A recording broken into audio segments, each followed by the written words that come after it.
Mr. Speaker, I've had a chance to go through this bill in detail. And let me start by saying that I was in this house together with a few of my colleagues here, like Honorable David Ochieng, Honorable Okoyo, Honorable, who else? Wangwe, of course, the mover of this, the initiator of this bill.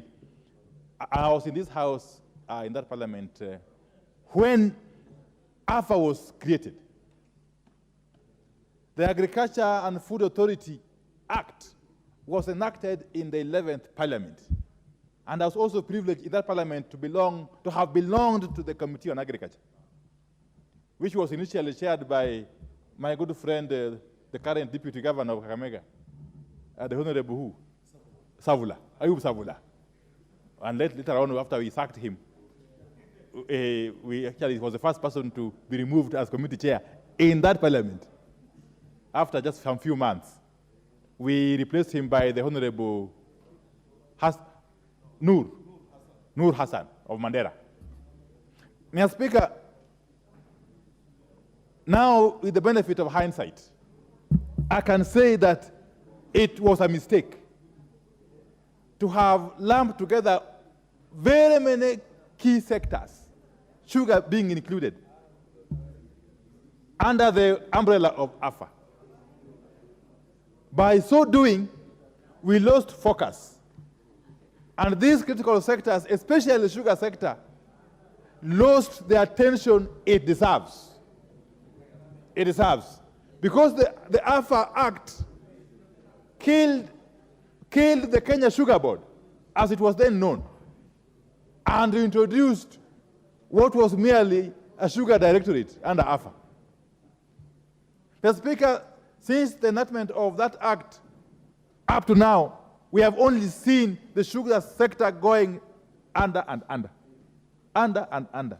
There is nothing to write home about this era of sugar directorate under the AFA framework. And therefore, I must thank the Honorable Emmanuel Wangui. The Honorable Emmanuel Wangui, the Venerable Member for Navaholu, and the chair of one of our key committees, PIC. Mr. Speaker, this act, this bill, if of course it is passed and it becomes the Kenya Sugar Act, is introducing the Kenya Sugar Board with all its former powers and a redefined mandate and a more focused approach to the issues of sugar development. Mr. Speaker, therefore, I must say thank you, Honorable Wangui, for playing your part as a legislator and being part of the history in terms of reviving the ailing sugar sector that is a source of livelihood to millions and millions of Kenyans, especially in the Western Kenya region, and particularly in my own constituency of Ugunja, where for a long time we have grown sugarcane, which has been processed by Mumias Sugar Company. Mr. Speaker, I don't want to go to the details of how the sugar sector has found itself where it is currently. I don't want to go to those details. But we must admit that there are people who have been responsible for the decline in the sugar sector. Those are the people we must watch out for, even as we enact this bill. Sugar has become a cash cow for the who is who in the leadership of this country. Madam Speaker, Mr. Speaker, the sugar sector has been milked dry by people in authority, right from the executive to this house,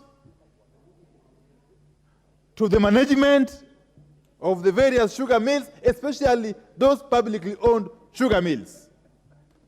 There are people who have become billionaires in this country, and we know them, as a result of the milking of the sugar sector. Some of the sugar factories in Western Kenya are on their knees as a result of pilferage, of theft by persons who are known. We know them. We know them. Some of them are now in UDA. They used to be in ODM. We know them. We donated them. Yeah. And they go around flaunting their ill-gotten wealth, trying to intimidate people. We must call them out. We must call them out. Mr. Speaker, just spare me from the interventions of Honorable Baya and Honorable Chieng. Mr. Speaker, the Honorable Wamboka wants to give me information. Point of order. He has information.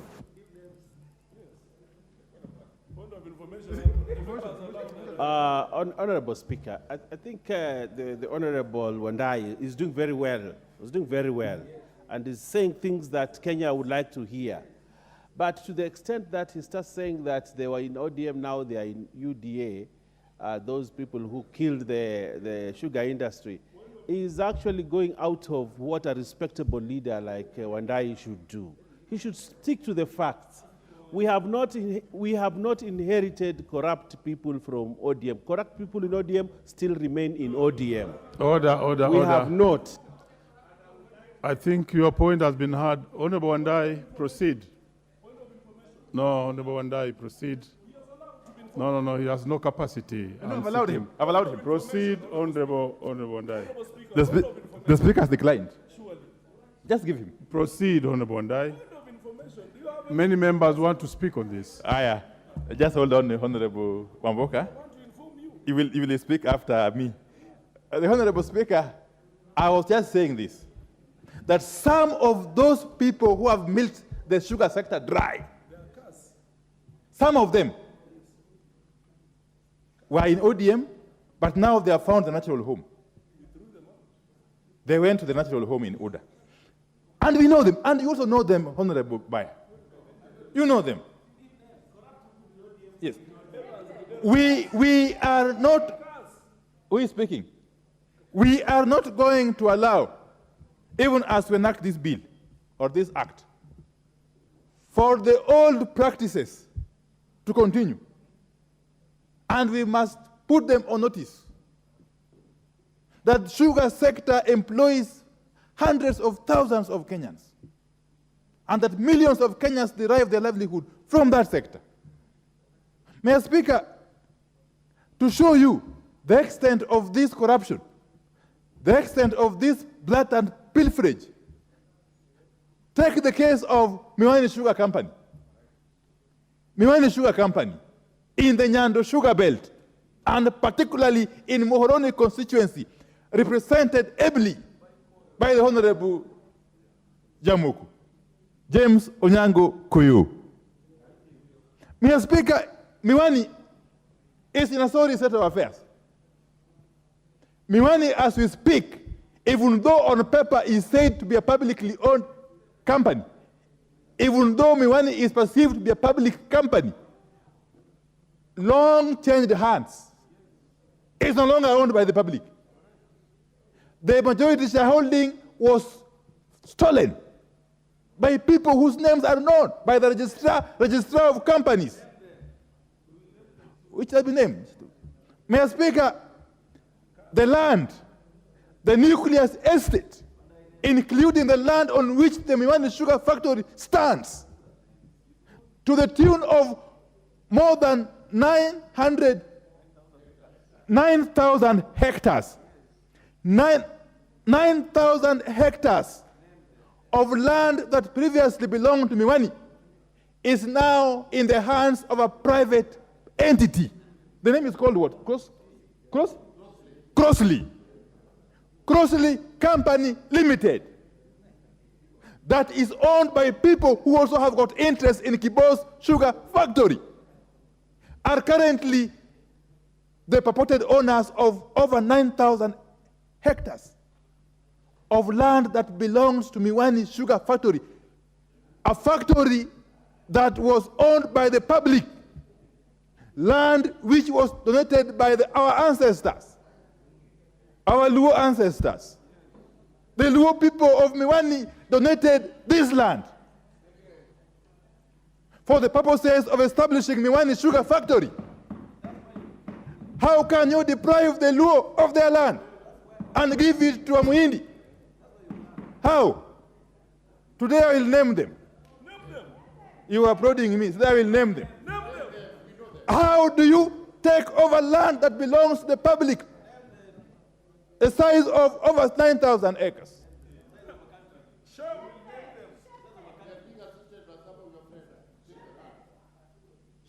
I am told they were being assisted by some of my who? I don't know about that. But the fact of the matter is that unless and until the issue of Miwani Sugar Company land is addressed, there will be no reforms in the sugar sector, I can tell you.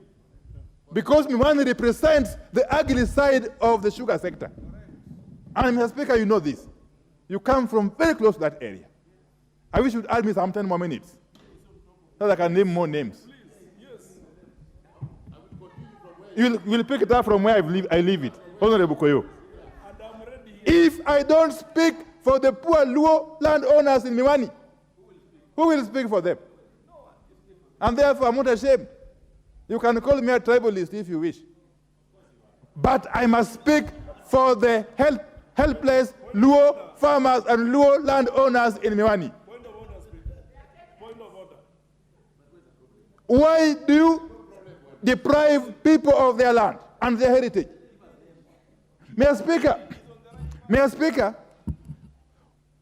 another issue that is the cause of the current state of affairs in the sugar sector is the fact that these players are just a cartel. The same people who are doing the sugar milling are the same ones who are doing the importation. I am being told one of them is a Rai family. How can you be a sugar miller and at the same time a sugar importer? How? How can you?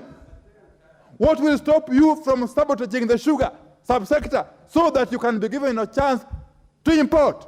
And in most cases, the same characters are the ones who are given licenses for importation. You can go for the records. Even in this new regime, if you go to the Ministry of Agriculture, those who have been given licenses to import sugar are the same sugar barons who claim to be millers and at the same time importers of sugar. Until and unless we deal with them, there will be no reforms in the sugar sector. And therefore, as I conclude, I wish to add Mr. Mills because I was derived of my... Mr. Speaker, I want to see the EACC.